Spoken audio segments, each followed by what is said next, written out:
నమస్కారం. మన రాష్ట్రాల్లో రోడ్లు, స్కూల్స్, హాస్పిటల్స్ వీటన్నిటి గురించి నిర్ణయాలు ఎవరు తీసుకుంటారు, ఎలా తీసుకుంటారని ఎప్పుడైనా అనిపించిందా?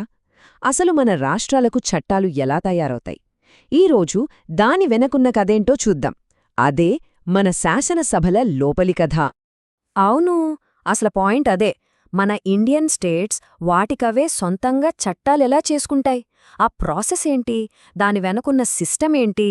దీనికంతటికీ సమాధానం ఒక్కటే, అదే రాష్ట్ర శాసనసభ. కానీ ఇక్కడే ఓ ట్విస్ట్ ఉంది. అన్ని రాష్ట్రాల్లోనూ ఈ శాసనసభలు ఒకేలా ఉండవు. కొన్నిటికీ మధ్య చాలా తేడాలుంటాయి. అవేంటో తెలుసుకోవడమే ఈరోజు మన పని. సరే, మరి ఆ తేడాలేంటంటే, ఒక రాష్ట్రంలో 2 రకాల సిస్టమ్స్ ఉండొచ్చు. ఒకటి ఏకసభ, రెండోది ద్విసభ. ఇప్పుడు ఈ రెండింటి గురించి వివరంగా మాట్లాడుకుందాం. చాలా సింపుల్. ఏకసభ అంటే గవర్నర్తో పాటు ఒకే ఒక సభ ఉంటుంది. అదే లెజిస్లేటివ్ అసెంబ్లీ, అంటే మన శాసనసభ. అదే ద్విసభ అంటే పేరులోనే ఉందిగా, గవర్నర్తో పాటు 2 సభలుంటాయి. ఒకటి శాసనసభ, ఇంకొకటి శాసన మండలి, అంటే లెజిస్లేటివ్ కౌన్సిల్ అన్నమాట. అయితే మన దేశంలో అన్ని రాష్ట్రాల్లో ఈ 2 సభలు లేవు. నిజానికి ఇప్పుడు కేవలం 6 రాష్ట్రాల్లో మాత్రమే ఈ ద్విసభ విధానం ఉంది. ఏంటా రాష్ట్రాలు అంటే ఆంధ్రప్రదేశ్, తెలంగాణ, ఉత్తరప్రదేశ్, బీహార్, మహారాష్ట్ర, ఇంకా కర్ణాటక.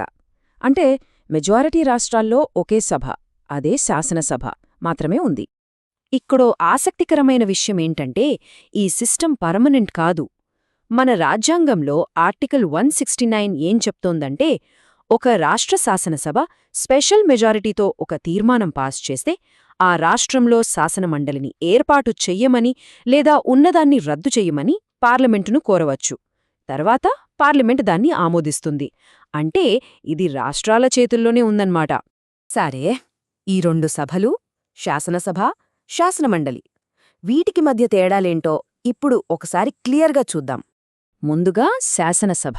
దీన్నే మనం విధానసభ లేదా లోయర్ హౌస్ అని కూడా అంటాం. దీన్ని ప్రజాసభ అనెందుకంటారంటే, ప్రజలు డైరెక్ట్గా ఓట్లు వేసి ఇక్కడి సభ్యులను, అంటే మన ఎమ్మెల్యేలను ఎన్నుకుంటారు. వీళ్ల పదవీకాలం 5 ఏళ్లుంటుంది. ప్రభుత్వాన్ని ఏర్పాటు చేసేది, నడిపేది కూడా వీళ్లే. ఇక రెండోది శాసనమండలి. దీన్నే విధాన పరిషత్ లేదా అప్పర్ హౌస్ అని అంటారు. పేరుకు తగ్గట్టే ఇది పెద్దల సభ. ఎందుకంటే ఇక్కడ సభ్యుల్ని ప్రజలు డైరెక్ట్గా ఎన్నుకోరు. ఇండైరెక్ట్ ఎలక్షన్స్ లేదా నామినేషన్ ద్వారా వస్తారు. ఇంకో ముఖ్యమైన విషయమేంటంటే, శాసనసభలాగా ఇది 5 ఏళ్లకోసారి రద్దు కాదు. ఇది ఒక పర్మనెంట్ బాడీ. సభ్యులు రిటైర్ అవుతుంటారు, కొత్తవాళ్లు వస్తుంటారు, అంతే.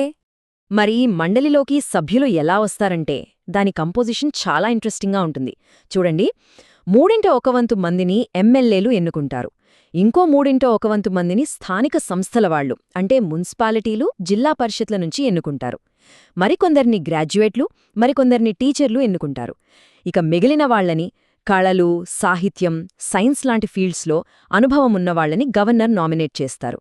సో ఇది సమాజంలోని వేర్వేరు వర్గాల వాళ్లకు ఒక వేదికన్నమాట. ఓకే, ఈ సభల గురించి తెలిసింది కదా. మరి అసలు పని అంటే చట్టాలు చేయడం. అది ఎలా జరుగుతుంది? ఒక బిల్లు చట్టంగా మారే ప్రయాణం ఎలా ఉంటుందో ఇప్పుడు స్టెప్ బై స్టెప్ చూద్దాం. ముందుగా ఒక ఆర్డినరీ బిల్లు గురించి మాట్లాడుకుందాం.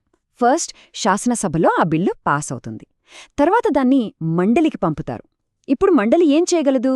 వాళ్ళు మహా అయితే దాన్ని 3 నెలల పాటు ఆపగలరు. సరే, బిల్లు మళ్లీ అసెంబ్లీకి వెళ్తుంది. వాళ్ళు మళ్లీ పాస్ చేసి పంపుతారు. ఈసారి మండలి కేవలం 1 నెల మాత్రమే ఆపగలదు. మొత్తం మీద 4 నెలలు. ఆ తర్వాత మండలి ఒప్పుకున్నా ఒప్పుకోకపోయినా ఆ బిల్లు పాస్ అయినట్టే లెక్క.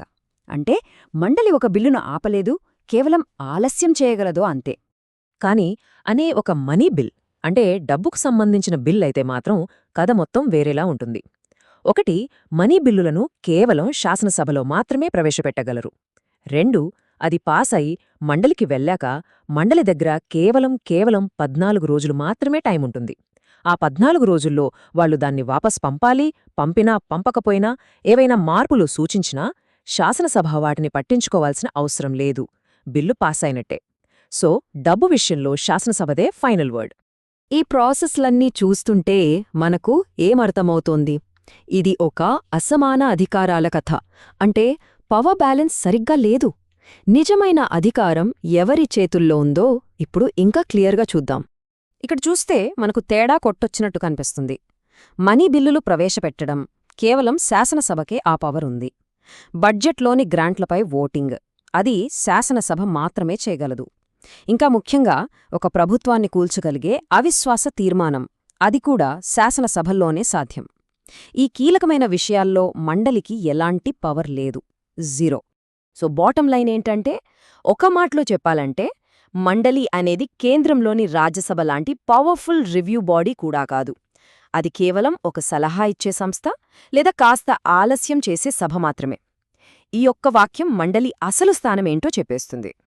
అయితే ఒక డౌట్ రావచ్చు.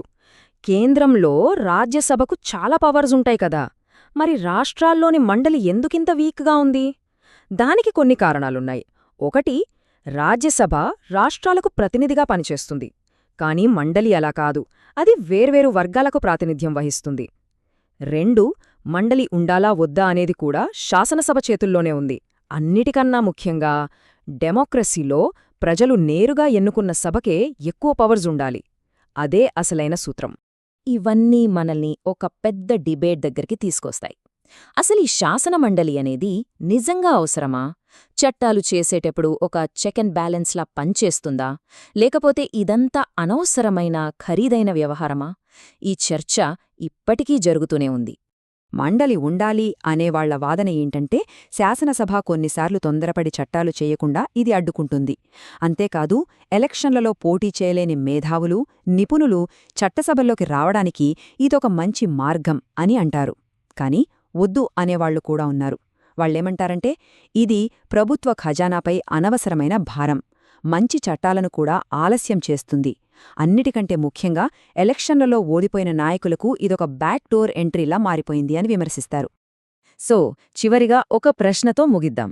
ఈ పెద్దల సభ అనేది నిజంగా మన ప్రజాస్వామ్య వ్యవస్థకు ఒక రక్షణ కవచం లాంటిదా, లేక కాలం చెల్లిన ఖరీదైన సంప్రదాయం మాత్రమేనా? దీని గురించి ఆలోచించాల్సిన అవసరం మనందరికీ ఉంది.